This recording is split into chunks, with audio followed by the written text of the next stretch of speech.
Good afternoon, everyone. I'm delighted that you're here, and given the choice between packing and me, I can't imagine why you'd be here. But I don't know if it's come through very clearly during the course of these lectures for those of you who've seen it through, but what I've tried to do is sort of start with the small and expand to the large. The first lecture was on education, purely an American problem, if you will. And this last lecture is meant to direct itself toward what I think our role in the world is going to be in the next 4 to 8 years as a result of the changes in administration, and more importantly, the changes in philosophy that the new administration, I think, is going to bring to the White House and to world affairs. I have always felt that one of the unfortunate aspects of the United Nations is that it is a democracy that is largely controlled by dictatorships. That trend is changing, but the fact is we live in a world where information is growing at such an exponential rate.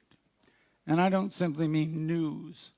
If you recall from the video that was shown for the first 2 lectures, and by the way, for those of you who missed it or who are interested in getting a copy of the data that was presented in that video, you can pick one up at the reception desk.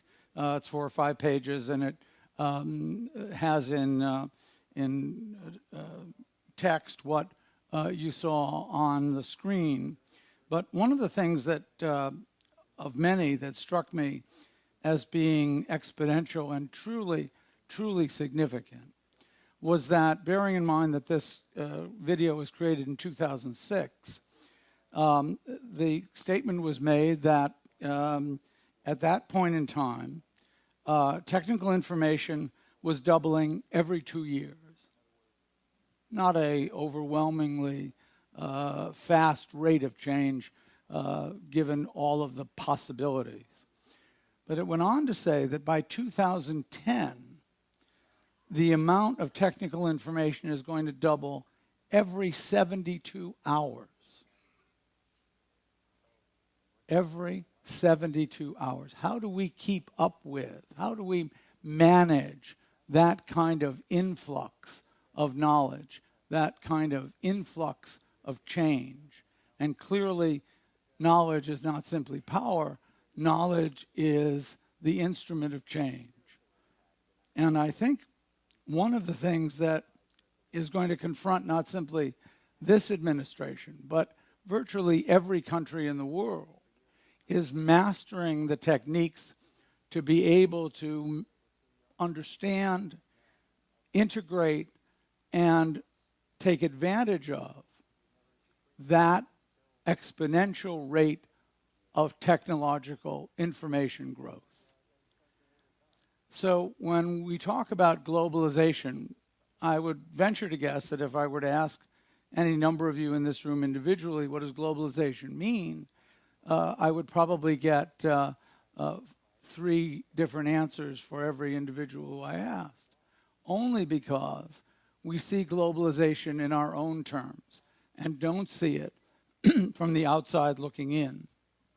Globalization, in reality, is the process that I believe has gone on for the history of mankind, and that is the continual shrinking of borders.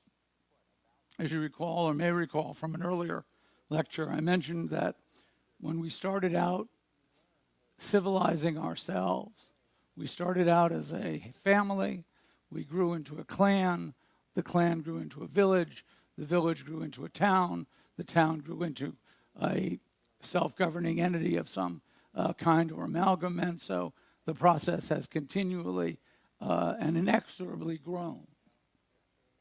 And of course now we find ourselves in a world where nationalism is antithetical to the very processes by which we are developing in every other sphere.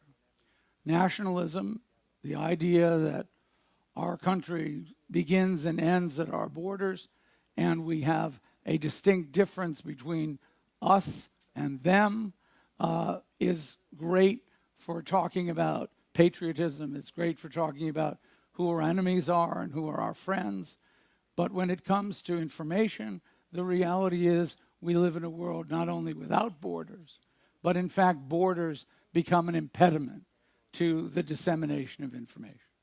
And so getting over nationalism, getting over this ethnocentrism that we suffer from, and I use the word suffer from while others of you may think that it's a good thing.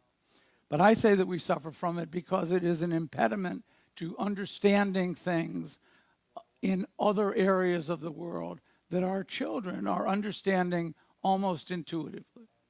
Our children are talking to other children in Bangladesh, they are talking to them in the Congo, they are talking to them in South Africa, they are talking to them in China, they're talking to them in Russia, and they are talking the same language even if there are translator programs that enable them to do so. And so their view of the world, their view of how we interact and relate to each other is truly different than certainly my generation saw the world at their age. And more importantly, that aspect of how the world organizes itself requires a level of cooperation, a level of dialogue, a level of internationalism, if you will, that not only has not existed for many, many, many years, but in fact once did exist. You may recall, those of you who are students of history, that the foreign minister of France happened to be an Austrian. The king of Sweden, when they needed a new king, was not chosen from Sweden. He was a marshal of France. And it was more than simply a political decision. In those times, we actually lived in a world that was more compatible with the institutions and needs of the world we live in today than the world we live in today. We find ourselves suspicious. We find ourselves in fear.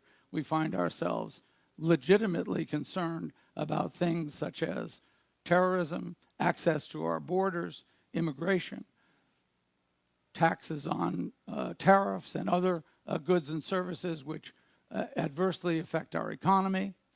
And all of these things tend to create a mindset that separates us from them, when in fact the growth of the world economy, as we have seen in recent weeks, is so interdependent, is so interrelated, that the old adage that when America sneezes, the world gets cold, is not only true, but is true more today than it was when somebody came up with that idea many, many years ago.